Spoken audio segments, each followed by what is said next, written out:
Assalamualaikum warahmatullahi wabarakatuh. Alhamdulillahilladzi hadana li hadza wa ma kunna linahtadiya laula an hadanallah. Asyhadu an la ilaha illallah wa asyhadu anna Muhammadan abduhu wa rasuluh.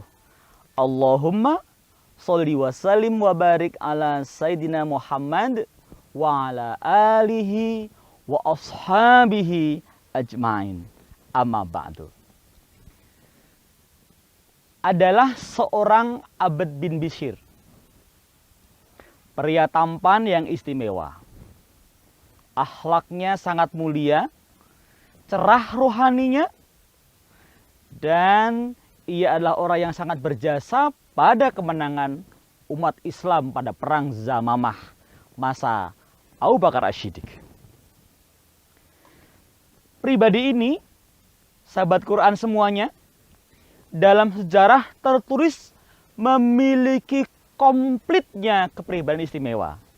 Sebagai seorang abid, hamba Allah yang taat, sholatnya amat khusyuk luar biasa. Bacaan Qurannya sangat nikmat didengar atau diperdengarkan pada orang lain. Kecintaannya kepada zikir membuat lisannya tidak pernah kering dari bacaan-bacaan kalimat thayyibah itu. Saat menjadi panglima perang, dia angkat senjata dengan sangat berani, paling depan dalam memerangi musuh-musuh Allah. Ketika ia menjadi seorang pemimpin, maka ia seorang yang cakap, berbobot, amanah, dan mampu mensejahterakan rakyatnya, memberikan keadilan bagi para pencari keadilan yang istimewa. Bermula seorang pemuda berkulit putih, tampan, menjadi idolanya masyarakat Madinah. Hatinya bergetar, rasa ingin tahunya mencuat kuat mendengar kabar ada ajaran Islam yang didakwahkan ke kota dia. Kota Madinah yang kala itu bernama Yasrib. Pemuda yang bernama Abd ini segera mencari tahu. Alhamdulillahirabbil alamin, ia dipertemukan dengan sama-sama pemuda yang sama-sama tampan dan sama-sama berhati mulia, tampak di paras mereka yang bercahaya dan gembira. Dai dari Quraisy bernama Mus'ab bin Umair. Dari Mus'ab lah Abd bin Bishr mengenal Islam. Dari Mus'ab lah Abd belajar Al-Quran. Dasarnya suaranya lantang, kuat, dan merdu, menjadikan ia sangat disukai bacaan Qur'annya dan seringkali menjadi pemimpin dalam sholat di kalangan para sahabat. Nah, bahkan suatu hari Nabi Muhammad pernah takjub dengan suaranya. Masjid Nabawi kan rumahnya Nabi berdempetan dengan masjid. Ya kan? Nah, ketika satu hari Abd membaca Al-Quran dengan keras dan merdu, suara empuknya itu didengar oleh Nabi Muhammad. Sehingga Nabi kemudian bertanya pada Aisyah, "Wahai Aisyah, siapa orang itu? Apakah dia Abd bin Bishr?" Lalu Aisyah mengatakan, "Benar baginda Nabi." Nabi dengan senyum dan ungkapan tulusnya mengatakan, "Semoga Allah mengampuni Abd bin Bishr." Artinya apa? Nabi ridho. Ada peristiwa yang cukup aneh, menakjubkan. Hampir-hampir saya tidak percaya dengan peristiwa ini. Tetapi dalam riwayat sejarah disebutkan kisah istimewa itu. Apa itu? Ketika perang Zatul Riqa telah berlangsung dengan kemenangan gilang gemilang umat Islam. Maka sahabat Nabi dan Nabi Muhammad sendiri berjalan pulang ke arah Madinah. Ketika mereka sedang istirahat di sebuah lembah, Nabi memutuskan untuk memilih siapa di antara para sahabat yang akan menjadi penjaga malam yang ribat, menjaga kondisi keadaan umat yang sedang beristirahat, pasukan tempur yang kelelahan atau mengobati luka itu. Maka Nabi bersabda, "Wahai sahabat, siapa di antara kalian yang akan berjaga malam ini?" ada dua pria yang dipersaudarakan Nabi sejak mula, yaitu Amr bin Yasir dan Abad bin Bishr. Abad mengangkat tangannya. Saya Rasulullah. Begitu dengan Amr. Saya Nabi. Oleh Nabi dipersilahkan mereka menjaga, sedangkan yang lainnya tidur, mengobati luka, melepaskan lelah, dan mempersiapkan perbekalan untuk pulang ke Madinah. Malam segera tiba. Dalam penjagaan itu, dua sahabat membagi tugas masing-masing. Membagi giliran jaganya. Wahai Amr, siapa antara kita yang akan duluan menjaga dan siapa yang akan tidur duluan? Amr mengatakan, saya Abad yang akan tidur duluan. Kau berjaga awal ya? Baiklah, saya berjaga awal. Maka tak lama kemudian rebahlah Amr bin Yasir. Dia menggunakan selimutnya, tertidur dengan lelap karena kelelahan yang amat sangat akibat perang dan perjalanan jauh. Tatkala Abad sedang istirahat, dia merasakan udara yang sangat dingin. Bintang gemintang yang sangat indah berkilau menjadi saksi. Angin yang semakin lama semakin mengelus-elus badan, wajah, dan rambutnya. Ia putuskan untuk sholat malam hari itu. Kembali ia ingin menikmati munajat pada Allah, berbincang-bincang dengan Allah.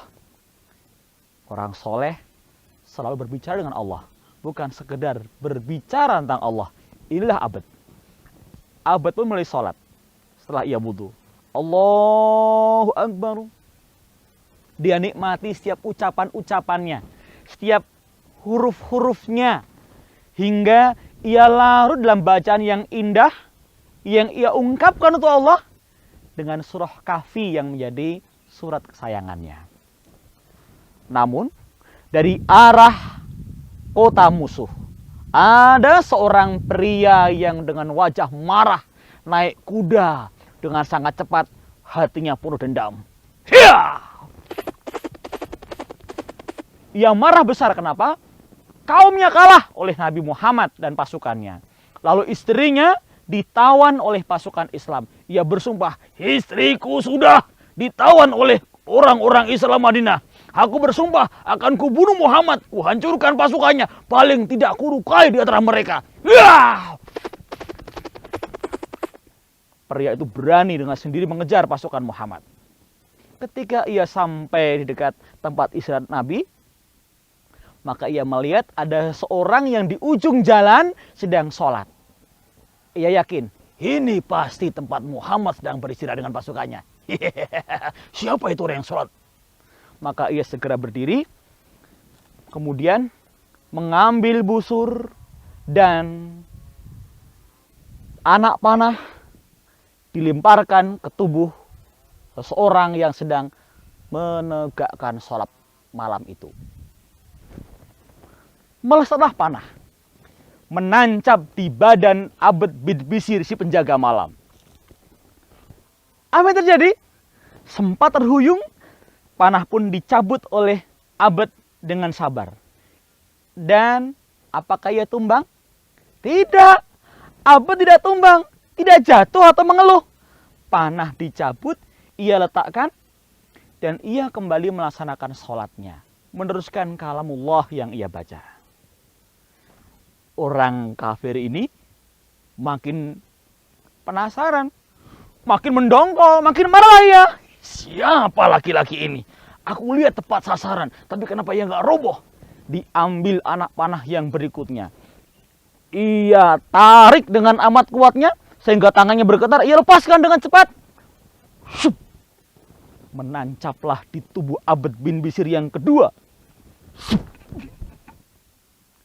Abad bin Bishr selaku manusia biasa merasakan sakit. Darah mengucur. Kemudian membasahi kaki dan pakaiannya. Ia cabut kembali, ia letakkan. Hingga terulang 3 anak panah menancap di badannya. Semua dilepaskan. Kemudian ia teruskan sholatnya. Saat ia selesai sholat sunat, ia kemudian merangkak karena lemas dan sakit, membangunkan Amr bin Yasir. Amr, saatnya kau berjaga. Kita gantian. Waduh, Amr sangat merasa bersalah. Abed, Abed, kenapa kau bangunkan aku ketika anak panah itu menembus di badanmu? Abed, kenapa kau diam saja? Apa jawaban Abed? Dengan senyum dan kesabaran yang mengatakan, Amr, aku tidak rela. Nikmatnya aku baca Al-Quran, berbincang dengan Allah, terputus gara-gara 3 anak panah yang menancap di badanku. Lebih nikmat Quran itu, Amr. Jawaban yang tidak kita duga, kita kira. Itulah seandainya seorang telah merasakan halawatul Quran, nikmatnya baca Quran, ia tidak rela melepaskan Quran, bacaan Quran itu, kendati pun bahaya atau derita menerpa dirinya. Kisah ini pun belum selesai. Alhamdulillah Abad bin Bisir selamat. Hingga Nabi pun wafat pada kurun waktu berikutnya, di titik puncak prestasi kehidupannya, Abad bin Bisir adalah seorang yang menentukan kemenangan pasukan Islam ketika menghadapi pasukan murtad dari Yamamah yang dipimpin nabi palsu bernama Musailamah Al-Kadzab.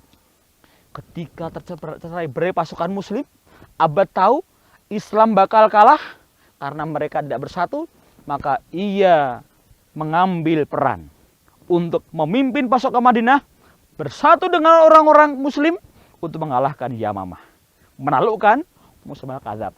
Kenapa? Malam sebelum ia melakukannya, ia bermimpi, pintu surga terbuka bagi pria Quran ini. Kemudian ia masuk ke dalamnya, lalu ditutuplah pintu itu. Sahabatnya mengatakan, itu mimpi yang benar, wahai Abad bin Bisir.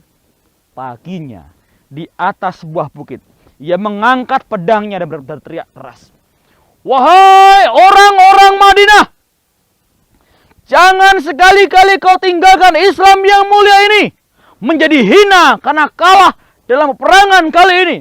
Maju!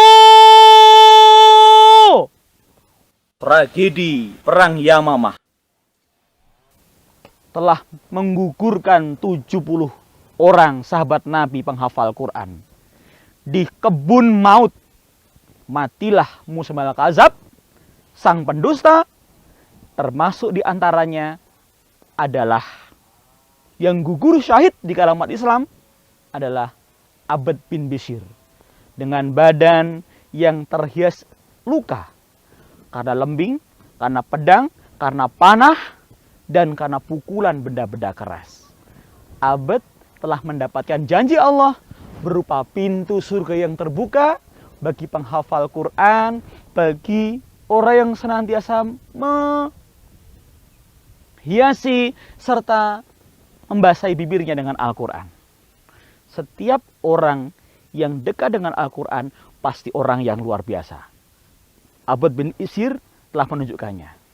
Mungkin dan semoga saya, kamu, kita semua adalah orang-orang yang merasakan nikmat yang sama, nikmatnya membaca Al-Quran dan menjadi kekasih Allah dengan Quran yang ada kita praktekkan dalam kehidupan kita. Sahabat Quran, jadilah orang istimewa dengan Quran. Salatullahi wa salam ala man uhiyal Quran. Salatullahi wa salam ala man uhiyal Quran. Assalamualaikum warahmatullahi wabarakatuh.